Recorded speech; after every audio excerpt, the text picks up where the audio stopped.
Sean bienvenidos a un nuevo episodio sobre DNEP, objeto visual personalizado que nos permite acceder a toda la potencia y a la personalización de los lenguajes declarativos conocidos como Vega.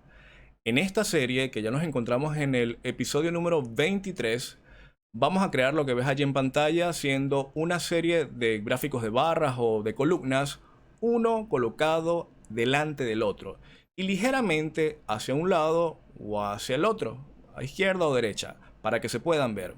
Aquí estamos tratando de emular más o menos lo que los estándares internacionales de comunicación de negocios tienen, los IBCS, International Business Communication Standards.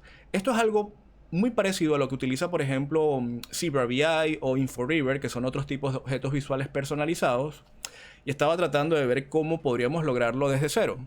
Otra diferencia es que, por ejemplo, ahorita el demo, voy a hacer un solo demo porque estoy tratando de hacer dos versiones. Esta es la versión en español y ayer subí la versión en inglés porque también estoy practicando, quiero probar otras cosas ya para este 2022. Así que voy a trabajar con el mismo demo. Recuerda que cuando se trabaja aquí con DNEP, nosotros podemos crear esta plantilla, es decir, tú lo que estás viendo ahorita, te metes aquí en la página, lo voy a dejar en la descripción el enlace, ¿no? Pero puedes presionar aquí en categorías, filtras por DNEP, en la página de sentido analítica. Presionas en el número, en el episodio que estés buscando, por ejemplo, en el número 23. Esto lo subí el día de ayer, 24 de enero. Aquí está el video, pero claro, de Expenses versus Budget, que es la versión en inglés.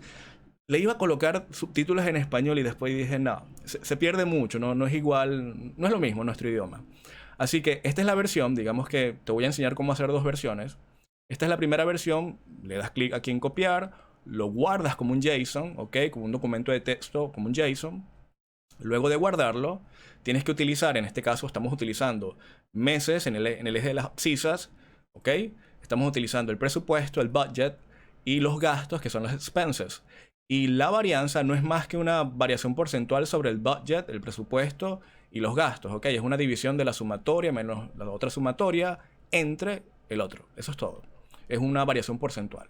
Esto tú lo puedes tener en tus medidas o en tus columnas. Yo estoy colocando columnas y medidas para que se entienda de que uno puede utilizar ambas en el escenario. Normalmente uno utiliza todo esto a nivel de medidas, ya cuando uno ha sido trabajando con este tipo de plataformas o programas.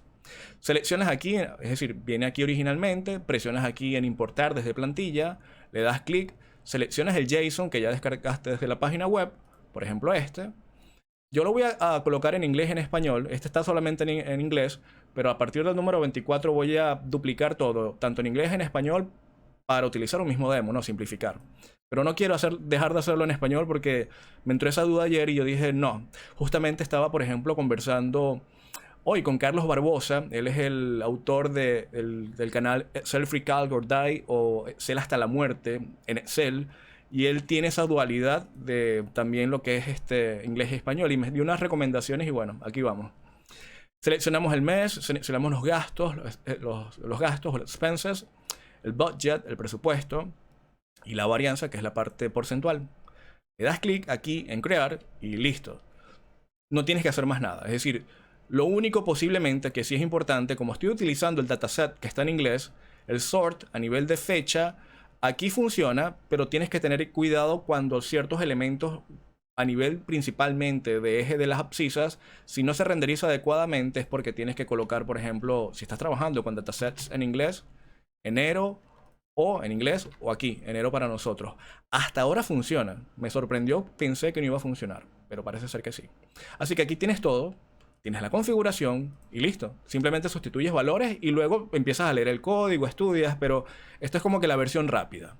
Ahora, lo que vamos a hacer son dos versiones. Esta que es estática, ¿ok? Y esta otra que sí tiene configurado el cross filtering. Hay un video, lo dejo en la parte superior, sobre el cross filtering y la opacidad al 10%. Hay un video exclusivo sobre, ya lo explico paso a paso, no me voy a meter en esto, pero esto es lo que vamos a hacer. Esto es un gráfico muy interesante porque, como te dije, vamos a tratar de emular este tipo de estándar que no necesariamente, vuelvo y repito, sea, no sé si lo he dicho, no es el deber ser para todos los escenarios. De hecho, me di cuenta ayer y me lo recalcó Carlos en esa conversación que tuvimos, de que él sirve muy bien cuando estás trabajando con un presupuesto, una barra que es el gasto y las variaciones positivas o negativas. Pero cuando la variación es demasiado elevada, tú pierdes esa percepción normal de qué es lo que está sucediendo. Pero para variaciones cortas, sí parece todavía darnos a entender qué es lo que ocurre. Pero además de esto, quiero probar algo nuevo, que es cómo explico una sintaxis que puede ser muy extensa. Aquí tiene 176 líneas.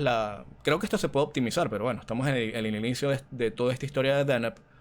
Pero la más corta tiene 122 líneas de código. ¿Cómo yo reduzco esto?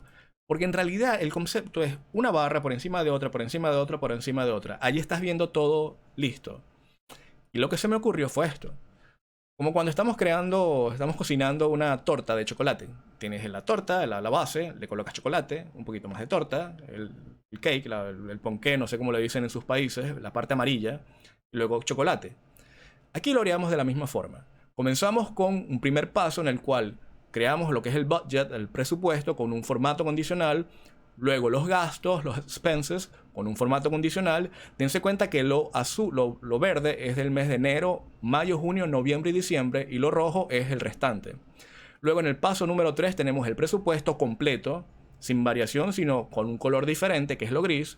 Luego las etiquetas a nivel de porcentaje, es decir, esa variación, si fue positiva o negativa, gastaste más o no te pasaste del presupuesto, o no te pasaste del presupuesto. Los gastos con etiquetas pero en números enteros, es decir, cuánto gastaste en miles, ¿ok?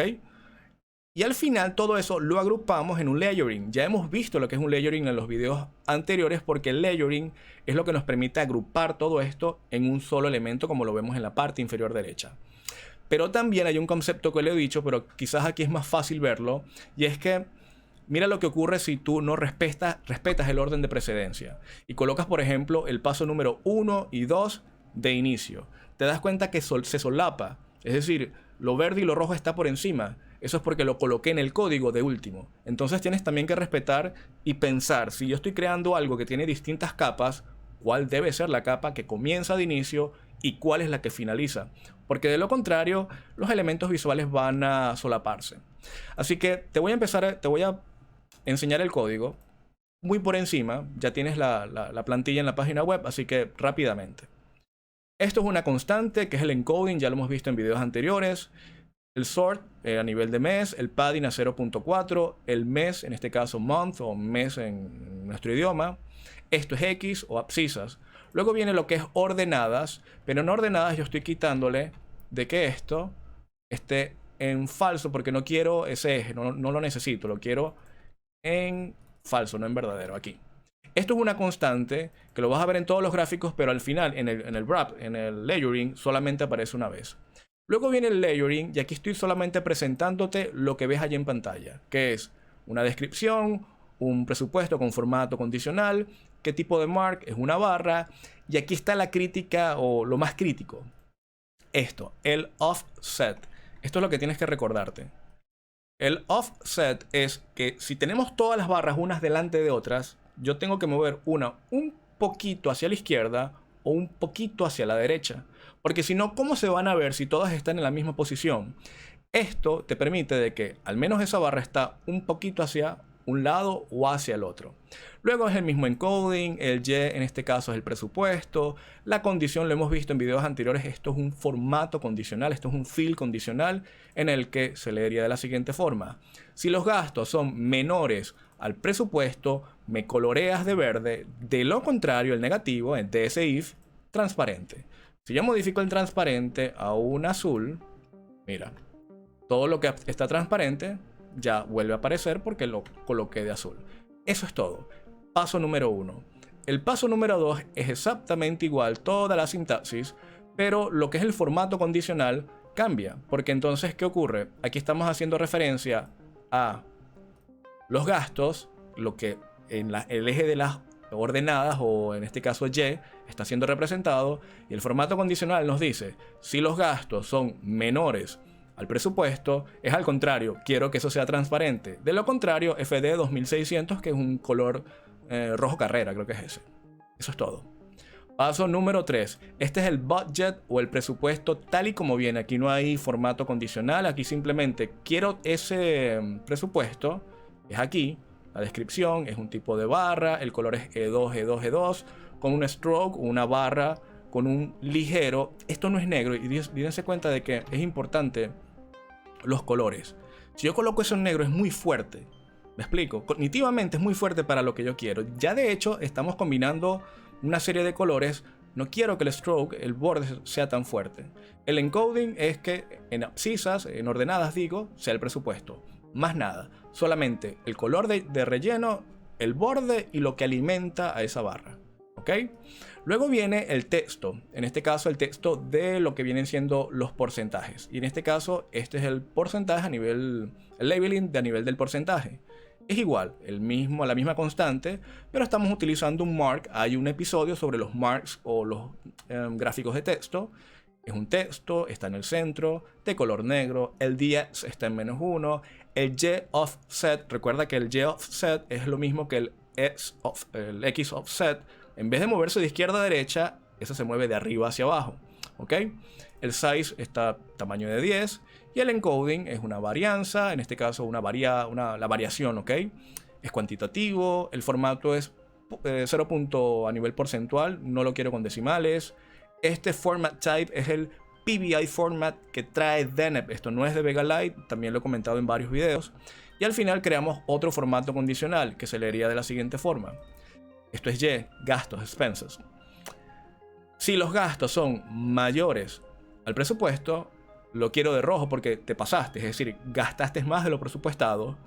De lo contrario, quiero que sea negro. En este caso, el negro es negativo porque es positivo. Si gastaste menos, está bien.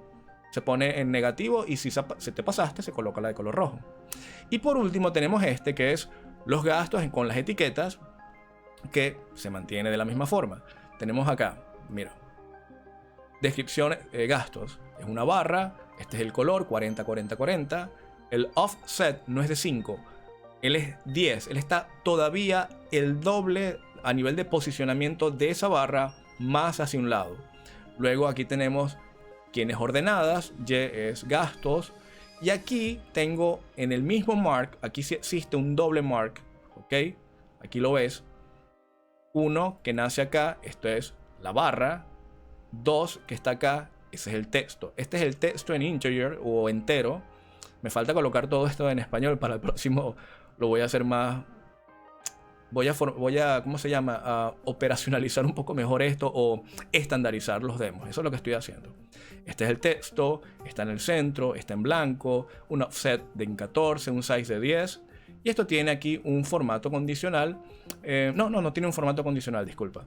Tiene aquí un encoding para los efectos de texto. Son los gastos, es tipo cuantitativo. Es prácticamente lo mismo. Al final aquí tenemos 6 marks, contamos, de arriba de izquierda a derecha. 1, el verde, 2, el rojo, 3, el gris, 4, los porcentajes, 5 y 6, el texto más la barra. 6 marks que luego van a crear eso, y allí sí entonces uno puede ver el código. Uno dice, ahora cómo yo agrupo todo esto en una sola sintaxis de Deneb. Y allí es en donde el operador del layering o de la capa entra en escena. Porque la capa comienza aquí con corchetes y llaves y finaliza. Date cuenta que si le das clic acá, doble clic, o aquí, en el corchete, aquí, comienza acá y finaliza aquí. Es decir que estos últimos dos, la 117 y la 118, en línea, las líneas, se agrupa con la 14 y la 15. Aquí está el layering.